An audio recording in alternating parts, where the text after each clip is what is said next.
քաղաքական գործիչ Ռաֆի Հովհաննիսյանը։ Պարոն Հովհաննիսյան, մենք ուղիղ եթերում ենք աշխատում։ Հոկտեմբերի 27-ի ողբերգական իրողության զոհերի հիշատակն եք այսօր հարգում, ի տարբերություն մեր շատ բարձրաստիճան օրինակ պաշտոնյաների, նաև քաղաքական գործիչների, ըստ ձեզ ինչու պատշաճ այսպես հարգանքի չեն արժանանում մեր անմեղ զոհերը, որոնք ահաբեկչությանը զոհ գնացին։ Եկեք ուրիշներին չմեկնաբանենք, այլ արձանագրենք, որ 26 տարի առաջ այսօր մեր պետության, ինքնության հայրենիքի նկատմամբ նախադեպ հարված էր զավթում էր զավթման փորձ։ Եվ այս կանդարի հետո հիշում եք մեր ազգային հերոսներին, շարքայիններին, պետական ծառայողներին, ովքեր իրենց կյանքը տվեցին մեր արժանապատվության եւ վաղվա օրվա համար։ Իսկ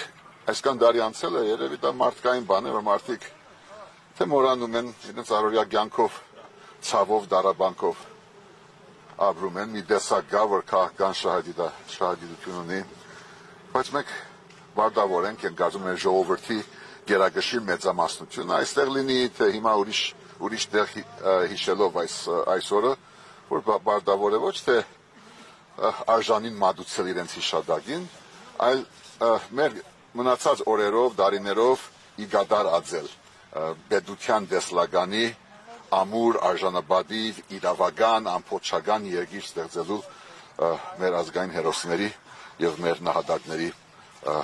գործը։ Պարոն Հովհաննիսյան, հաճախ ասում են, որ այդ ահաբեկչության շահառուները, նաև պատվիրատուները աշխարհաքաղաքական կոնկրետ կենտրոններ են եղել, որոնք չեն ուզել Հայաստանը աճի, զարգանա, ունենա լավ պետություն, լավ տնտեսություն եւ այլն։ Բայց տեսանք, որ այս ընթացքը, այս ուղեգիծը շարունակվեց եւ Հայաստանը բազմաթիվ հարվածներ ստացավ։ Ինչու այսպես հոկտեմբերի 27-ի իրողությունները դաշ չեղան ժողովրդի եւ պետության համար։ Որտեւ ներքուստ թույլ ենք անհետեւողական օրվա հետ ապրող, գնաց խմող մի սերունդի վաստակը, ջախրանքը, հերոսությունը մսխող, բայց նաև ունենք լավ հատկանիշներ եւ այդ լավ հատկանիշներն են, որ այսօր հիշում ենք, այո, աշխարհական կենտրոնները իրենց հերթին, իրենց շահերը, իրենց հանցանքները, զանցանքները, բայց մենք թողեցինք, չէ, մեր ներքին թուլության, մեր այդ ջաքերով, մեր մեղքերով եւ հանցանքներով անմիջական միգուցե բոլոր հանգամանքները բարձրապանված են, բայց ամբողջական պատկերը մինչև հիմա չկա։ Եվ այդ ամբողջական պատկերի այսպես չբարձրապանված լինելու հանգամանքն է, որ բերում է այսօրվանը, այդ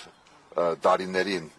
թե բարեկամները մեր զոհերին, մեր հերոսներին, պաշտոնի մեջ, դրանից հետո ով է լինի քաղաքական դաշտում, մենք առանցին եւ միասին չկարողացանք լուծում տալ այս ահավոր մեծ հարվածին։ Դրա համար այսօրվանը ընկանք Կարողացանք, պարոն Հովհաննիսյան, այսօր Անդրանիկ Քոչարյանը խոսելով օրվա մասին նշում էր Հրանտ Մաթևոսյանին մեջ բերեց նշելով, որ հոկտեմբերի 27-ը պետք է բացահայտված լիներ հոկտեմբերի 28-ին։ Ինչու չբացահայտվեց եւ այսօր ձեզ համար որքանով է բացահայտված հոկտեմբերի 27-ը, որովհետեւ Նիկոլ Փաշինյանը նշում է, որ հոկտեմբերի 27-ի գործը բացահայտված է։ Ով է ասում։ Ներկայիս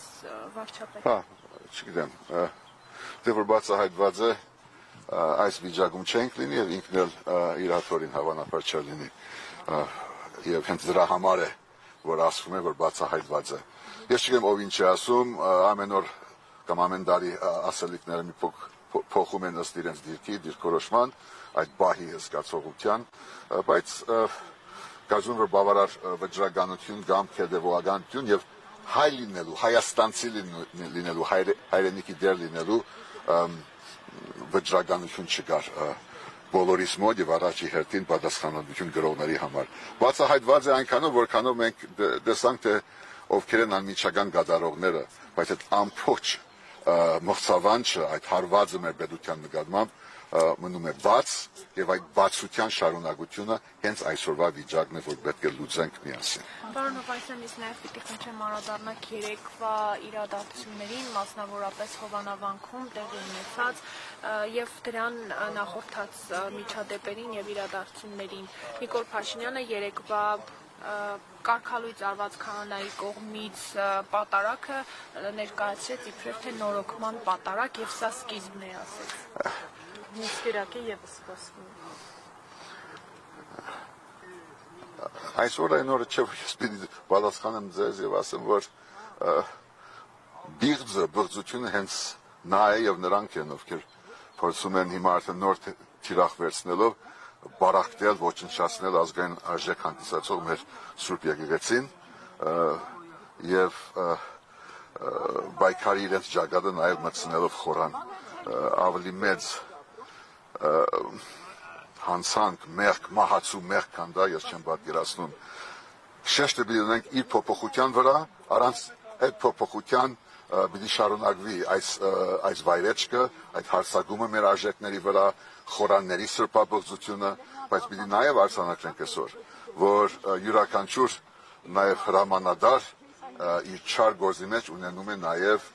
ենթականեր եւ մեր ուժային կառույցները, չգիտեմ, քննչական կոմիտե, ազգային անվտանգությունը եւ այլն, ինքը պիտի սպասարկի պետական անվտանգությանը, հայ ժողովրդի քաղաքացիների շահերին եւ պաշտպանության եւ ոչ երբեք ենթակա լինի նման խորի վախկոտ եւ բիլձ գործունեության, երբ ձայնակրում են, դեսակրում են, բռնագրավում են թեկուզ մի օրվա համար մի եկեղեցի, որը պատկանում է ոչ ժողովրդին։ Մենք պիտի թույլ չտանք, որ այդ բարակտումը շարունակվի։ Դրանք չբադարակներ են բիլձ ղեկավարության կողմից, որի համար չկա ոչ սրբություն, ոչ էլ հայրենիք եւ այլևս